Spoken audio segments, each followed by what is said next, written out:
నమస్తే, welcome to red TV. నేను మీ అలీ. నేటికి టీడీపీ ప్రభుత్వం వచ్చి 100 రోజులు అవుతుంది. అయితే ఈ ప్రభుత్వం ఎలా ఉంది, ఏంది అనేది నెల్లూరు నగరంలో ఉన్న పబ్లిక్ని అడిగి తెలుసుకుందాం. పదండి, కొంతమంది ఇక్కడ ఉన్నారు, వాళ్ళని అడిగి తెలుసుకుందాం. పెదైనా టీడీపీ ప్రభుత్వం వచ్చి ఈ రోజుకి 100 రోజులైంది. అసలు టీడీపీ ప్రభుత్వం ఎలా ఉందంటారు? టీడీపీ ప్రభుత్వం ఆయన బాగుండేది. ఇప్పుడు ఏమేమి పథకాలు వస్తున్నాయి మీకు? ఇంకా ఏమేమి ముచ్చలాలు తెస్తున్నాడు, అన్నం పెడుతున్నాడు, ఇంకా మిగతా ఏమి రాలా మనకు. గత ప్రభుత్వం కంటే ఈ ప్రభుత్వం ఎలా ఉందంటారు? నాయన మేము చదువుకోలేదు, మాకు ఏమి తెలుసు. అన్నం పెడుతున్నాడు, క్యాంటీనింగ్, పింఛన్ మాత్రం తప్పకుండా ఇస్తున్నాడు. రెండో ఒకటి చాలు నాయన. గతంలో చంద్రబాబు నాయుడు 2000 పింఛన్ చేశాడు. ఇప్పుడు అధికారం రాగానే 4000 చేస్తాను చేసిండు. 7000 చేసిండు, 7000 ఇచ్చిండు, మళ్ళీ 4000 ఇస్తామనిండు, మళ్ళీ 4000 ఇచ్చిండు. ఇదే మంచిది అనుకుంటున్నాం మేము. మా వరకు పిల్లకాయలు ఎంతమంది పిల్లకాయలు ఉన్న వాళ్ళకి 15,000 ఇస్తానని చెప్పారు కదా, అది ఇంకా ఇవ్వలేదు. దానికి ఏమంటారు మీరు? వచ్చి 3 నెలలు కూడా కాలేదు, ఇస్తాడులే అని అనుకుంటున్నాము. ఇస్తాడు అనుకుంటున్నారా? మహిళలకి ఇవి డబ్బులు ఇస్తానని చెప్పాడు, అది కూడా ఇవ్వలేదు. అవి కూడా నిదానంగా ఇచ్చడే అని అనుకుంటున్నాం, కానీ ఈడు అనుకోలే. మాకు ఆ ప్రభుత్వం నచ్చింది, మీరు ఏమన్నా అనుకున్నారు? ప్రభుత్వం 100 రోజులైంది. 100 రోజులు ఏమంటారు అంటే అన్నీ ఒకసారి చేయలేడు, ఒకటొకటి చేస్తాడని. ఇప్పుడు అన్నదానం పెడుతున్నాడు, పింఛన్లు ఇచ్చిండు చెప్పిన కాడికి. ఇంకా మిగతా ఏమి తెలియదు నాయన మనకు. టీడీపీ ప్రభుత్వం వచ్చి 100 రోజులైంది. ఈ 100 రోజుల పాలన ఎలా ఉందంటారు? బాగుంది అన్నయ్య, బాగుంది. కాకపోతే ఫ్రీ బస్సులు పెడితే మా ఆటో వాళ్ళకి ఇబ్బంది పడతాము. ఆ ఇబ్బంది లేకుండా చూసుకుంటే మంచిగా ఉందని ఆలోచిస్తున్నాం మేము. అది ఖర్చులు కూడా ఎక్కువైపోయాయి. డీజిల్ కానీ కూరగాయల రేట్లు కానీ పెరిగిపోయి ఉన్నాయి. నారాయణ సార్ వచ్చాడు, నారాయణ సార్ నెల్లూరుకు వచ్చి బాగా అభివృద్ధి చేస్తాడని మేము కూడా కోరుకుంటున్నాము. ఈ 100 రోజుల్లో నారాయణ సార్ ఏదైనా అభివృద్ధి చేశారా? చేస్తున్నాడు అన్నయ్య. అన్నా క్యాంటీన్లు పెట్టిస్తున్నారు.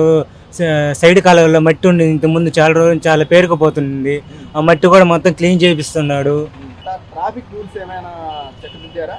ట్రాఫిక్ రూల్స్ అయితే కొద్దిగా అయితే మాకేం ఇప్పుడు ఏం చెప్పడం లేదు, ఏం ఆపడం లేదు. బండ్లు కూడా ఏం ఆపడం లేదు ప్రస్తుతానికి. ఆపితే మాకు ఐడియా వస్తుంది. అయితే ఈ యొక్క సూపర్ 6 పథకాలు అమలు అవుతున్నాయా సార్? అయితే ఇంకా ఏం అప్లై చేయలేదు, ఎక్కడ వేస్తున్నారని కూడా చెప్పడం లేదు. అదైతే మాకైతే ఇబ్బందిగా ఉంది సార్. రేషన్ బియ్యం కొంత దగ్గర తీసేస్తారు, ఇంటికి చెప్తున్నారు. ఇంటి దగ్గరికి వాహనం రావడం లేదు, చాలా ఇబ్బంది పడుతున్నాను. ఏదైనా ఇబ్బంది పడుతున్నారు మీరు? ఇబ్బంది అంటే ఇప్పుడు వాహనం అయితే ఇంటికాడికి వస్తుంది సార్. ప్రస్తుతానికి ఇంటికాడికి వచ్చి తీసుకుంటున్నాము మేమైతే. వాహనాలు కూడా తీసేయలేదంటారు? ప్రస్తుతానికి అయితే తీసేయలేదు, ఇంటి దాకా వస్తున్నాయి సార్. ఇంటి దాకా వస్తున్నాయి, తీసుకుంటున్నాము. బియ్యము చక్కెర ఒకటి ఇస్తున్నారు సార్, అంతేనా. గతంలో టీడీపీ ప్రభుత్వంలో పప్పులు ఇవన్నీ ఇస్తున్నారు కదా, అవన్నీ ఇమ్మని కోరుకుంటున్నారు. అట్లాగే వస్తే మంచిగా ఉంటుంది సార్. పేద ప్రజలకి అవన్నీ ఇస్తే ఈజీగా ఉంటుంది మాకు. ఆటో వాళ్ళు కదా మీరు, ఎటువంటి ఇబ్బంది ఏమైనా కలుగుతుందా? ప్రస్తుతానికి ఏమీ లేదు. గతంలో ఏమైనా ఉండేదా? గతంలో అంటే ఎక్కువ కదా ఉన్నింది. అన్న 10,000 ఇస్తున్నాడు, ఇంకెవరైనా పట్టుకుంటే దానికి ఆ గతంలో అయితే నీకు 150, 250, 300తో పెనాల్టీలు పడేటి పైన. ఈ తర్వాత వచ్చిన తర్వాత ఎక్కువ పడ్డాయి పెనాల్టీలు. అన్న 10,000 ఇస్తున్నాడు అని చెప్పి. ఇప్పుడు ఇంకా పెట్టలేదు కదా, ఇంకా ఏదైనా స్టార్ట్ చేస్తే మనకు అర్థం అవుతుంది ఏంది ఎంత అనేది. అదే వాళ్ళు ఇంకా ఏదో అమలు చేయలేదు కదా, ఇంకా చెప్పారు. వాటిలో ఎలా అనేది మనకు తెలియదు కదా బ్రో. అది అటు చేస్తే మంచిది, ఆటో వాళ్ళకి ఇబ్బంది లేకుండా చేస్తే మంచిది. ఎక్కువ బస్సులు అంటే నీకు పల్లెటూరులోనే కదా పెడతారు ఫ్రీ బస్సులు, సిటీలో నీకు కుదరదు కదా.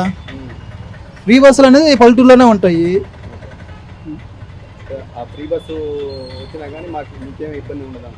ఇబ్బంది ఉండకుండా ఉండదేం ఉండదు, ఉంటుంది ఇబ్బంది ఖచ్చితంగా ఉంటుంది, ఉండకుండా పరిస్థితి ఉండదు. ఇప్పుడు హైదరాబాద్లో చూశారు, అక్కడ ఇబ్బంది పడుతున్నారు కదా ఆటో వాళ్ళు. అట్లా మాకు ఆటో వాళ్ళకి ఏదన్నా కల్పించాలా. మా ఫ్రీ బస్సులు పెట్టినప్పుడు ఆటో వాళ్ళకి కూడా ఏదో ఒకటి కల్పించి కొద్దిగా న్యాయమైనా చేయాలి. చంద్రబాబు గురించి తప్పు అనకూడదు. పరిపాలన ఆయన ఒక్కడే చేయలేడు కదా. ఇది ప్రతి ఒక్కరు చేస్తేనే పని అవుతుంది. ఒకటి చేస్తే పని కాదు, 10 మంది చేస్తే పని అవుతుంది. ఉద్యోగస్తుడిది తప్పు. చంద్రబాబు నాయుడు అంటూ చాలా తప్పు. చంద్రబాబు నాయుడు అనకూడదు. ఉద్యోగస్తులు నిర్లక్ష్యంగా ఉన్నారు. ఉద్యోగస్తులు జీతాలు తీసుకుంటున్నారే కానీ పనులు చేయటం లేదు.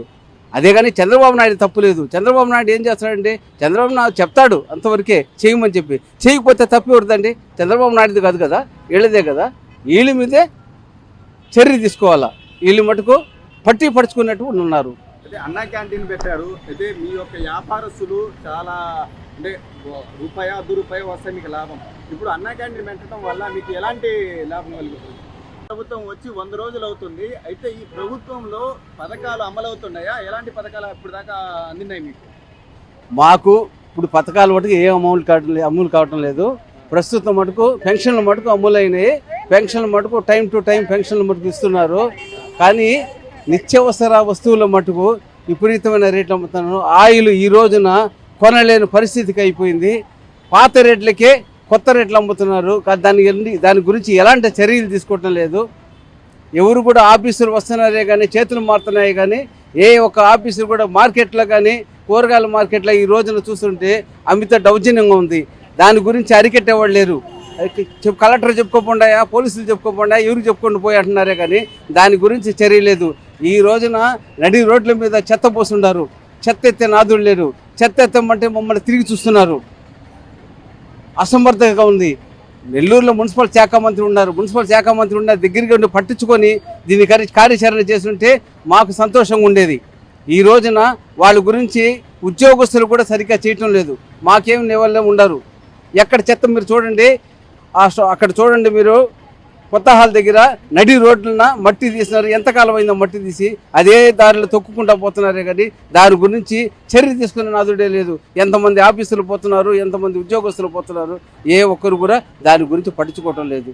పరిపాలన మీద దృష్టి పెడితే మాకు సంతోషంగా ఉంటుంది. అంటే ప్రభుత్వంలోకి వచ్చి 3 నెలలే అవుతుంది.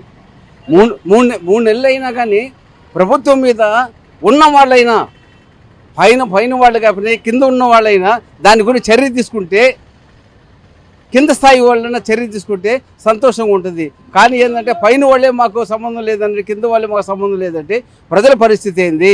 ఈ రోజున మీ రోడ్ల మీద చింపుకునే పరిస్థితి అయిపోయింది. మున్సిపాలిటీ పన్నులు కడితే అన్నీ చేస్తున్నారు. అంగడి ఓనర్ అయ్యిండి చిమ్ముకొని చెత్త ఎత్తి అక్కడ పడేసిన ఆ చెత్త ఎత్తి నాదుడు కూడా లేకుండా పోయినాయి ఈ రోజున. కానీ మున్సిపాలిటీ